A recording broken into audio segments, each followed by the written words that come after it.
Shalom semua. Tahukah Anda bahawa Anda mempunyai satu mesej yang berkuasa dan Anda adalah penjaga mesej tersebut? Apakah mesej itu? Jom kita sama-sama dengarkan firman Tuhan pada hari ini mengenai hal tersebut. Hari ini 27 Oktober dan Pastor Chris berkongsikan firman mengenai penjaga mesej yang berkuasa. Penjaga mesej yang berkuasa. Haleluya. Ayat Injil pembukaan kami dari Roma 10 ayat 14 berkata, "Tetapi bagaimana mereka dapat berseru kepadanya jika mereka belum percaya kepada Dia? Dan bagaimana mereka dapat percaya kepada Dia jika mereka belum mendengar tentang Dia? Dan bagaimana mereka dapat mendengar tentang Dia jika tidak ada yang memberitakan?" Haleluya. Bayangkan, kamu mempunyai suatu pesanan. Satu-satunya pesanan yang menjamin keselamatan manusia dan yang boleh mengubah dunia ini. Injil Tuhan Yesus Kristus yang mulia ini telah dipercayakan kepada kamu seperti yang tertulis dalam 1 Timotius 1 ayat 11. Dan kamu adalah pelayan rahasia Kristus dan kamu harus setia. Haleluya. Jangan berlaku tidak setia dalam memenuhi pelayananmu untuk Injil. Jangan perlakukan pelayananmu dengan sambil lewa.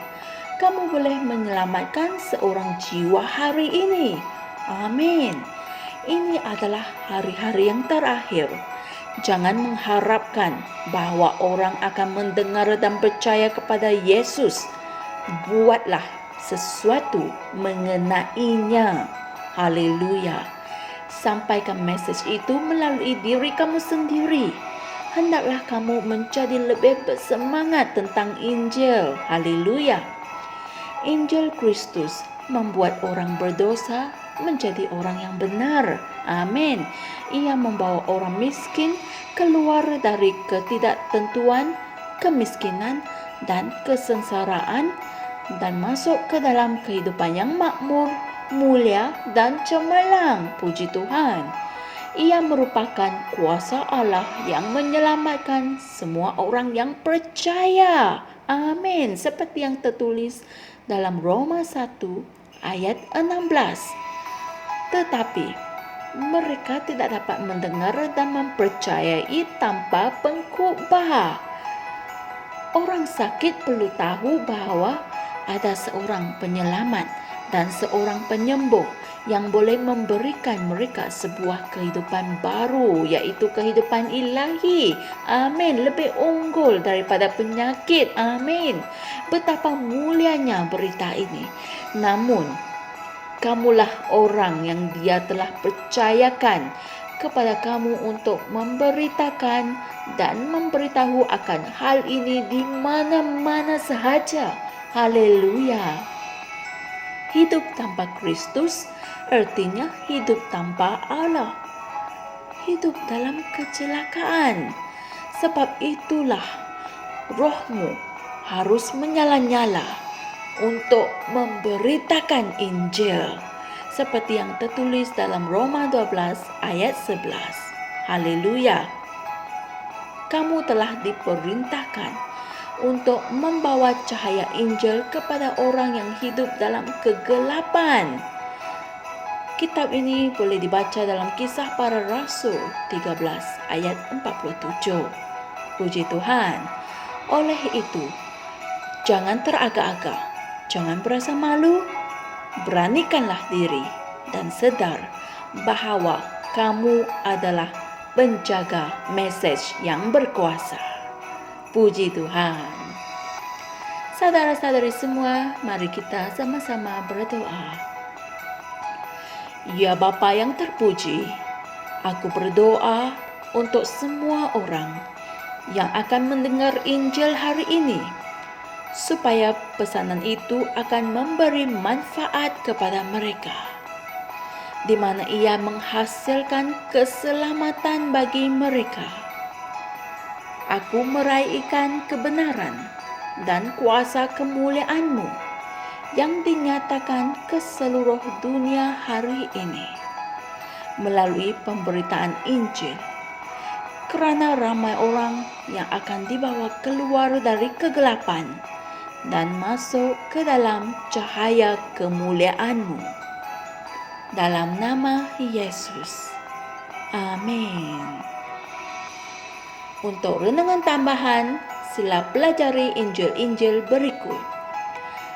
Kisah Para Rasul 4 ayat 12 dan Roma 1 ayat 16. Kitab Terjemahan Amplified Classic. Haleluya! Maha mulia Tuhan, terpujilah Tuhan.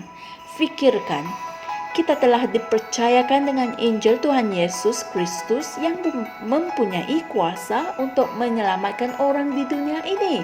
Tidak kira apa-apa situasi yang mereka alami dan tidak kira di mana mereka berada. Tetapi, bagaimana mereka dapat mendengar dan mempercayainya jika kita tidak menyampaikannya atau memberitakannya? Sebab itulah Roh-Mu harus menyala-nyala untuk memberitakan Injil. Beranikanlah diri dan sedar bahawa kamu adalah penjaga mesej yang berkuasa. Haleluya. Jumpa lagi esok dan Tuhan berkati. Kami percaya saudara-saudari semua telah diberkati dengan perkongsian firman dari Rhapsody Reality. Bagi sesiapa yang ingin menjadikan Yesus Kristus sebagai Tuhan dalam kehidupanmu, kamu boleh mengucapkan doa ini bersama dengan saya.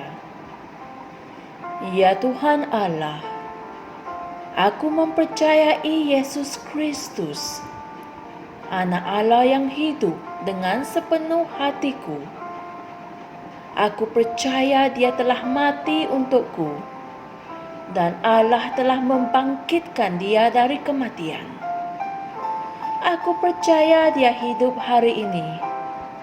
Aku mengaku dengan mulutku bahawa Yesus Kristus adalah Tuhan dalam hidupku mulai dari hari ini. Melalui Dia dan di dalam nama-Nya, aku mempunyai kehidupan yang kekal. Aku telah dilahirkan semula. Terima kasih Allah kerana menyelamatkan jiwaku. Aku sekarang adalah anak Allah. Haleluya. Tahniah, sekarang kamu telah menjadi anak Allah. Untuk apa-apa sebarang pertanyaan atau untuk mendapatkan lebih banyak maklumat mengenai bagaimana untuk bertumbuh sebagai seorang Kristian, anda semua boleh hantar mesej di akaun Facebook kami atau email kami di tni.msia@gmail.com. Sekali lagi, tni.msia@gmail.com. Tuhan berkati Anda semua.